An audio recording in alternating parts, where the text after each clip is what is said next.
বেডরুমের ভিতরে এসি না লাগাইয়া নাপাক বাথরুমে এসি লাগাও, কারণ সব সময়ের জন্য থাকবো বেডরুমে, ওখানে এসির প্রয়োজন, এসির প্রয়োজন সব সময় থাকবো, অনন্তকালের জিন্দেগিতে থাকবো, আখিরাতের জিন্দেগি। ইমাম গাজ্জালী রাহমাতুল্লাহ আলাইহি বলেন, পৃথিবীটাকে যদি সরিষার দানা দ্বারা ভরে দেওয়া হয়, আর এই দানা যদি পৃথিবীটাকে যদি ভরে দেওয়া হয়, এই দানা যদি এক বছর পর একটা পাখি এসে একটা করে দানা পৃথিবীর বাইরে অন্য কোথাও নিয়ে রেখে আসে, মিসাল দিতেছেন ইমাম গাজ্জালী রাহমাতুল্লাহ আলাইহি, কোনো একদিন না একদিন দানা শেষ হয়ে যাবে, যাবে কিনা? কোনো একদিন দানা শেষ হয়ে যাবে, সরিষার দানা শেষ হয়ে যাবে। আখিরাতের জিন্দেগি এত বিশাল এক জিন্দেগি, ওই জিন্দেগি শুরু হবে কখনো শেষ হবে না। ও বন্ধু, ওই বেডরুমের ভিতরে এসি লাগাইতে হবে, দুনিয়ার রুমের ভিতরে এসি লাগায়া লাভ নাই। বাথরুমের ভিতরে একটু জরুরতের সময় শেষ হয়ে গেলে, টয়লেট ইস্তেঞ্জা করা শেষ হয়ে গেলেই তো মানুষ ওখানে আর কেউ থাকে না। আরে পাগলেও তো থাকে না, যার ব্রেনের সমস্যা সেও তো বসে থাকে না, সেও তো ওই নাপাক জায়গা থেকে বের হয়ে চলে আসে বেডরুমের ভিতরে। ও বন্ধু, আমি বুঝাইতে চাইতেছি দুনিয়ার জিন্দেগিটা হলো নাপাক, এটা বাথরুমের যতটুকু সময় ততটুকু সময়ের জন্য, এরপরে আমাকে যেতে হবে অনন্তকালের জিন্দেগিতে। এখানে এসি লাগায় লাভ হবে না, ওইখানে এসি লাগাও। বয়ানের শুরুতে আমি বলছিলাম, আজকের বয়ানের শুরুতে আপনারা অনেকেই সে সময় আসছিলেন না। মুহতারাম দোস্ত, আমি বলছিলাম আখিরাতের জিন্দেগির কথা শুরুতেই আমি বলতেছিলাম, এই দেখেন বয়ানের শেষে এসে ওই শুরুর সঙ্গে মিল হয়ে গেল। এজন্য আপনাদের কাছে অনুরোধ করি রে বাবা, প্রতিদিন জুমার সময় একটু কাজটারে আগে ফারেক করে আগে আসার চেষ্টা করেন, তা নাহলে মাঝখানে আসলে আপনাদের বয়ান বুঝে আসবে না। বুঝা গেছে তো? সে সময় বুঝে না আসলে হুজুরের উপরে আপনাদের একটা ভুল ধারণা আসবে, কি বয়ান করে, কি তাফসীর করে, অথচ শুরুর কথা যদি শুনতো তাইলে এই ধারণা দিলের ভিতরে আসতো না। আমার বাবাজিরা, আপনাদের কাছে আমার আকুল আবেদন থাকবে এটাই, দুনিয়াটারে না সাজাইয়া আখিরাতটারে সাজাবো। রাজি আছি তো সবাই? ইনশাআল্লাহ। আয় আল্লাহ, মেহেরবানি করে আমাকে এবং আমার শূন্যওয়ালা প্রত্যেকটা ভাইকে আপনি আমল করার তৌফিক দান করেন। আমিন। মেরে মুহতারাম দোস্ত, গতকাল বাংলাদেশ থেকে সমস্ত উলামা হযরতদের মুরব্বি, তাদের কথা বললাম, সমস্ত উলামা একরামদের প্রধান মুরব্বি বিদায় নিয়ে চলে গেছে। আল্লাহ তাআলার ডাকের সাড়া দিয়া নাফিলার দেশ গমন করেছেন। আমরা দোয়া করি আল্লাহ জাল্লা শানুহু হযরতকে জান্নাতের আলা দরজা দান করুন। আমিন। আরো আমাদের আত্মীয় স্বজন যারা দুনিয়া থেকে বিদায় নিয়ে চলে গেছে ঈমান নিয়ে, আল্লাহ জাল্লা শানুহু সবাইকে জান্নাতের উঁচু মাকাম দান করে দেন। আমিন। আল্লাহ পাক রব্বুল আলামিন আমার দিয়ে যে কথাগুলো বলালেন, সব কথাগুলা বলনেওয়ালা শুননেওয়ালা সবাইকে আমল করার তৌফিক দান করেন। আমিন। আমলের গুলো আমল করতে হবে, আল্লাহ তাআলা যেগুলো থেকে বেঁচে থাকতে বলেছেন ওগুলো থেকে বেঁচে থাকতে হবে। রাজি আছি তো ইনশাআল্লাহ? সুবহানাল্লাহি ওয়া বিহামদিহি, সুবহানাকাল্লাহুম্মা ওয়া বিহামদিকা, আশহাদু আল লা ইলাহা ইল্লা আনতা, আস্তাগফিরুকা ওয়া আতুবু ইলাইক। বাহ্যিক দৃষ্টির যে আলামত, এটা তো পাওয়া যাবে না। মুনকার নবীর তখন তাকে একটা থাপ্পড় লাগায়া চেহারাটাকে পূর্ব দিকে ঘুরায়া দেবেন, নাউজুবিল্লাহ। এ দাড়িসা সত্য জুমার যেই বয়ানই শোনো, কোরআনের তাফসীর যে আয়াতেরই শোনো, সে জায়গায় ধরা খাবো আমরা, আমিও ধরা খাবো, কিচ্ছু করার নেই। এর জন্য ওই সমস্ত বই লাভ হবে না, তাফসীর করেন, করলে আরো বেশি ধরা খাবো। এই তো আয়াত পড়লাম, আয়াতের একটু তর্জমা শোনাচ্ছি। মেরে মুহতারাম দোস্ত, ধরা খাবো না তখন যখন আমি অটোমেটিক ভালো হয়ে যাবো সব লাইন, ঠিক আছে না ইনশাআল্লাহ? আমি যদি চোর যেটা আমি আছি, এটা যদি আর চুরি না করি, তাইলে আমি আর পুলিশের কাছে ধরা খাবো না। আর যতই চুরি করি আর লুকানোর চেষ্টা করি, কাজ হবে। হুজুরকে যতই বলি তাফসীর করে, যাতে খালে না বলে, তত বেশি গরম খায় দেবো। কারণ আল্লাহ রাব্বুল আলামিন তো অপরাধীদের ব্যাপারেই কোরআন শরীফের ভিতরে বলেছেন। মেরে মুহতারাম দোস্ত, আল্লাহ পাক রব্বুল আলামিন দুইজনকে তৈরি করার পর আয়াত কারিমা নাযিল করে দিলেন, বিসমিল্লাহির রহমানির রহিম, ওয়ালা তাকরাবা হাযিহিশ শাজারাতা ফাতাকুনা মিনাজ যালিমিন।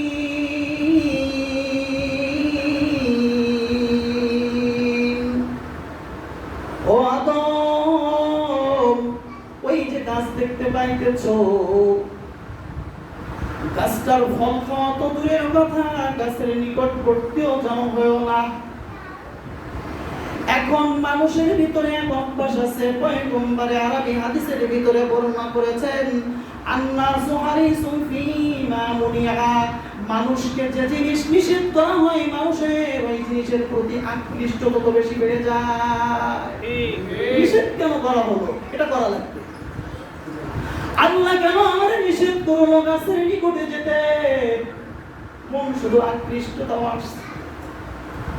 ইবলিস শয়তান মানুষের বন্ধু না শত্রু? ইবলিস তো মানুষের শত্রু, একেবারে প্রকাশ্য শত্রু। ও একটা সুযোগ পেয়েছে, আদমরে যদি জান্নাতের থেকে বের করতে হয়, আল্লাহর সাথে তার সাথে যে ভালোবাসা আছে এই ভালোবাসা থেকে যদি দূরে সরাইতে হয়, তাহলে একটা সিস্টেম পেয়েছি, একটা কৌশল অবলম্বন করলেই চলবে। বারবার যে আদম নবীর কাছে ধোঁকা দেয়, আদম রে, ও আদম গাছের ফল খাও, আমি খাইছি বড় মজা, আমি খেয়ে আসছি বড় মজা। আল্লাহ কয় ফল খাওয়া তো দূরের কথা, কাছেও যেও না। ও ধোঁকা দেয়, কাছে যাওয়ার দরকার নেই, ফলটা রেখা। মানে আরো অন্যায়ের উপরে অন্যায়টা করানোর জন্য ফিকির করতেছে। আমার মুসলমান বাবাজিরা রে, ও মিতাকান্তির মুসলমান, ও মাদারীপুরের মুসলমান, ও শিবচরের মুসলমান বাবাজিরা রে, আমাদের ভিতরে আদম নবীর মতো আমাদের ভিতরেও শয়তান যা ঢোকা দেবে। কারণ আল্লাহর কাছ থেকে পাওয়ার নিয়ে আসলে শিরার ভিতরে ঢুকবে, দিলের ভিতরে যাবে, ওয়াসওয়াসা দিবে। আর এই ওয়াসওয়াসা থেকে যদি বাঁচতে চাও, পয়গম্বরে আরবি বর্ণনা করেছেন, আলা বিযিকরিল্লাহি তাতমাইন্নুল কুলুব, আশ-শাইতানু জাসিমুন আলা কলবি বনি আদম, আশ-শাইতানু জাসিমুন আলা কলবি বনি আদম, ফাইযা যাকারা নাসা ওয়া ইযা গাফালা ওয়াসওয়াসা। শয়তানের ওয়াসওয়াসা থেকে যদি দিলটারে ফিরাইতে চাও, শয়তানের ধোঁকা থেকে নিজের নফসটাকে যদি বাঁচাইতে চাও, অন্যায় কাম থেকে গুনাহের কাছ থেকে যদি নিজের নফসটারে বাঁচাইতে চাও, পয়গম্বরে আরবি বর্ণনা করেন, তাহলে আল্লাহর জিকির বেশি বেশি করা শুরু করে দাও। এ জিকিরের বিদ্বেষকারী দল, পথে চলবা, মসজিদে আসবা, খানা খাবা, শুইবা, ঘুমাইবা, যেখানেই যাও, সব সময়ের জন্য জিকিরটারে জবানের ভিতরে জারি করে নাও। ওয়াসাসুল আউয়ালিন মাওয়াইজুল আখিরিন, অতীতের ইতিহাস বর্তমান প্রজন্মের জন্য নসিহত। হযরত হাফিজ হুজুর রাহমাতুল্লাহ আলাইহির খাস শাগরেদ, খেদমত করে খাদেম হুজুর ঘুমায় আছেন, বর্ণনা করেন খাদেম সাহেব, আমি হুজুরের জবানের দিকে তাকায়া দেখলাম। খাদেম সাহেব বলতেছে, আমি হুজুরের জবানের দিকে তাকায়া দেখি হুজুরের জবানের মুখটা একদম ফাঁকা আছে আর জিহ্বাটা শুধু মরতাছে।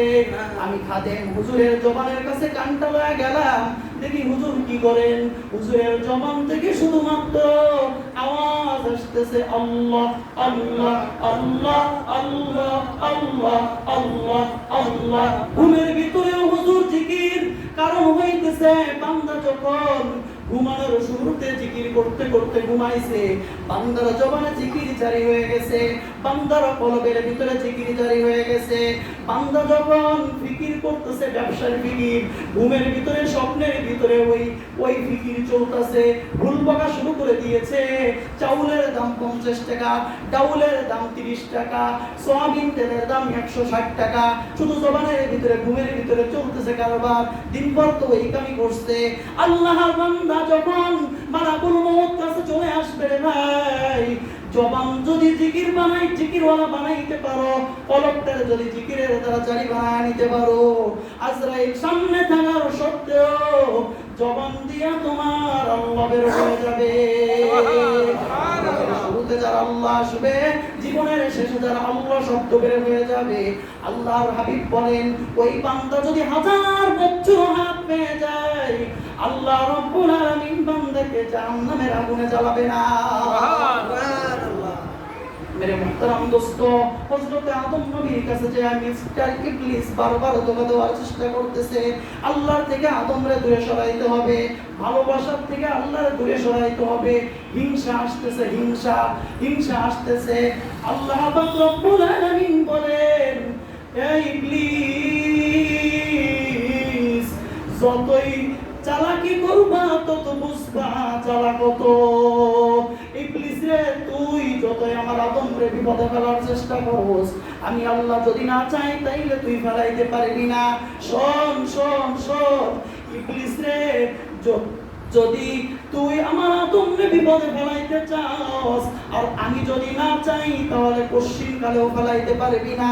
আল্লাহ কয়, আদম সন্তানেরা রে, তোমরা যদি মিস্টার ইবলিসের থেকে বাঁচতে চাও তাইলে আমল শিখে নাও। আপনারা শিখবেন নি? শিখে নিয়ে আমল করবেন না, বয়ান পর্যন্তই শেষ। ও বন্ধু, পয়গম্বর শিখা দিয়ে গিয়েছেন 250 mg মিস্টার ইবলিসের থেকে বাঁচার জন্য 250 mg হলো সূরা ফাতিহা, ইখলাস, ফালাক, নাস সূরা পড়বেন। পড়ার পর 2 হাত এক জায়গায় মিলাইয়া ফুল লাগায়া দেন। এরপরে মাথার থেকে নিয়ে চেহারা দিয়া সামনের অংশ থেকে পা পর্যন্ত বুলায়া দেন। আবার ফু দিয়া পেছনের অংশ এমনি করে বুলায়া দেন। আবার ফালাক, কুল, ফালাক, নাস এই 3 সূরা পড়া। আবার ফু দিয়া মাথার থেকে পা পর্যন্ত, আবার ফু দিয়া পেছন দিক থেকে আবার এমনি বুলায় নিয়ে আসতে হবে। এরপর আবার কুল, ফালাক, নাস পরে আবার ফু দিতে হবে। 3 বার এমনি দিবেন। 250 mg যদি কাম না হয়, ডাক্তার সাহেব এখন তো আমার না পাই, জ্বর সারে না পাই, এক্সট্রা দেন। 650 mg, 650 mg শুনে নেন। আয়াতুল কুরসি পড়বেন। আল্লাহর ফজলে মিস্টার ইবলিস দূরে সরে যেতে বাধ্য। আয়াতুল কুরসি বুঝতে আছে কার কার? দেখি তো একটু হাত জাগায়া দেন। মাশাআল্লাহ মাশাআল্লাহ।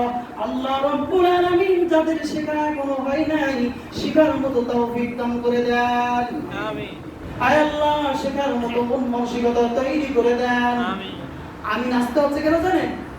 মানে যাদের শেখা হয়নি সে সংখ্যা কম, এই জন্যই করে ওরা বলতেছে সবাই তো শেখা আছে, সের জন্য আওয়াজ কম হইতেছে। ঠিক না ভাই? মাশাআল্লাহ মাশাআল্লাহ। আর যাদের শেখা হইছে তো আল্লাহ তাদের সহিভাবে শেখার তৌফিক দান করুন। আমিন। আল্লাহ পাক রব্বুল আলামিন 5 ওয়াক্ত ফরজ নামাজের উপর আমল করার তৌফিক দিন। আমিন। মিস্টার ইবলিস যখন আদম নবীর কাছে সুবিধা করতে পারলো না, মা হাওয়া আলাইহিস সালামের কাছে চলে গেল। কারণ মহিলাদের দিল নরম, ওখানে যদি অল্প একটু প্রোটেকশন দেওয়া যায় তাহলেই তো বুঝে এসে যাবে, কবজ এসে যাবে, সহজ হয়ে যাবে। আর মহিলারে যদি কবজের ভিতরে ঢুকানো যায়, পুরুষ অটোমেটিক সাইজ হয়ে যাবে। হাওয়া বিবিরে খাওয়াইছে হালকা ফল। হাওয়া আলাইহিস সালাম ভালোবাসার মানুষ, আদম নবীর জন্য ফল রেখে দিছে, দমদম ফল রেখে দিছে। আদম নবী দাওয়াতের মেহনত করে বাসায় ফিরছেন। বাসার ভিতরে ঘোরাফেরা করে আসার পর হাওয়া আলাইহিস সালাম দেখিয়া কয়, প্রাণের স্বামী গো, আমি আজকে একটা মজার ফল খাইছি, খুব সুস্বাদু। আমি অল্প খাইছি, তোমার জন্য বেশি করে রেখে দিছি, তুমি একটু খাও। বিবির কথা শুনি না, ভালোবাসার কথা শুনি না, মিষ্টি মিষ্টি সুন্দর কথা শুনি না। আর আল্লাহ যে বলছিল ওয়ালা তাকরাবা হাদিহিস শাজারা, শাজারা গাছের নিকটবর্তী হলো না, ও কথা সব ভুইলা গেছে। ভালোবাসার কথা শুনি না বন্ধুরা আমার, ভালোবাসার কথা শুনি না ভুইলা গেছে। সুন্দরী মেয়ের কথা শুনি না, আল্লাহ যে ফরজ বিধান করে দিয়েছিল পর্দার কথা, সে কথা ভুইলা গেছে। मेरा मोहतरम दोस्तों, मिस्टर ইবলিসের ধোঁকায় পড়িও না। হাওয়া আলাইহিস সালামের কথা শুনে আদম নবী যখন আমল করেছে, ফল খেয়ে দিছে। আল্লাহ কয়, এখন তো ফল খাইছো, পাকস্থলীর ভিতরে হজম হবে, কিছুক্ষণ পরেই তো তোমার জরুরতে যাওয়া লাগবে, জরুরতে যাওয়া লাগবে, ইস্তেঞ্জায় যাওয়া লাগবে। জান্নাত তো পবিত্র জায়গা, এখানে তো ইস্তেঞ্জা করার জায়গা না, ওটা তো নাপাক জিনিস। তাহলে এখন তোমাকে যেতে হবে নাপাক জায়গা। কোথায়? দুনিয়ায়। এই নাপাক জায়গার জন্য কত ফিকির আর কত মায়া মহব্বত। ও বন্ধু, যাদের এই নাপাক জায়গার জন্য এত মহব্বত, তাদের কাছে আমার অনুরোধ, বাসায় যাওয়ার পর বেডরুমের ভিতরে এসি না লাগাইয়া নাপাক বাথরুমে এসি লাগাও। কারণ সব সময়ের জন্য থাকবো বেডরুমে, ওখানে এসির প্রয়োজন, এসির প্রয়োজন সব সময় থাকবো। অনন্তকালের জিন্দেগিতে থাকবো, আখিরাতের জিন্দেগি। ইমাম গাজ্জালী রাহমাতুল্লাহ আলাইহি বলেন, পৃথিবীটাকে যদি সরিষার দানা দ্বারা ভরে দেওয়া হয়, আর এই দানা যদি পৃথিবীটাকে যদি ভরে দেওয়া হয়, এই দানা যদি এক বছর পর একটা পাখি এসে একটা করে দানা পৃথিবীর বাইরে অন্য কোথাও নিয়ে রেখে আসে। মিসাল দিতেছেন ইমাম গাজ্জালী রাহমাতুল্লাহ আলাইহি, কোনো একদিন না একদিন দানা শেষ হয়ে যাবে, যাবে কিনা? কোনো একদিন না কোনো একদিন দানা শেষ হয়ে যাবে, সরিষার দানা শেষ হয়ে যাবে। আখিরাতের জিন্দেগি এত বিশাল এক জিন্দেগি, ওই জিন্দেগি শুরু হবে কখনো শেষ হবে না। ও বন্ধু, ওই বেডরুমের ভিতরে এসি লাগাইতে হবে, দুনিয়ার রুমের ভিতরে এসি লাগায়া লাভ নাই।